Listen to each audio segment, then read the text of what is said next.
ВМРО ДПМН не очекува дека ќе помине пред пратениците, ама сепак утре ќе ја достави најавената интерпелација за председателот на собранието Талат Џафери.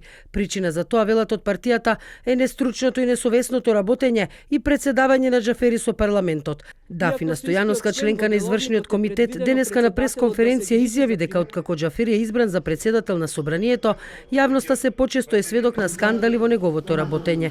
Последен во низата, вели таа, е скандалот кога пратениците на опозицијата беа заклучени во собраниската сала, но и ускратувањето на правото на говор и дебата.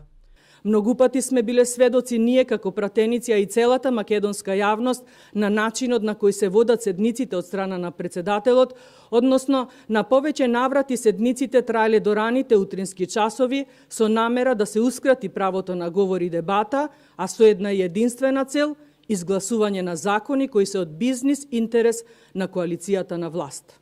Со ваквиот неодговорен пристап, председателот на Собранието на Република Македонија Талат Џафери покажа дека нема капацитет за правилно водење на Собранието, ниту пак покажува волја за соработка со пратениците од опозицијата преку почитување на Уставот и Деловникот.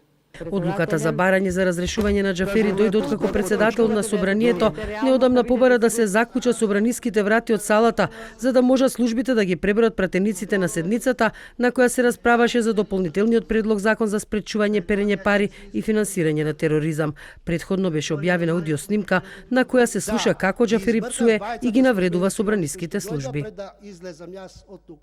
Не може он да се доближи тука.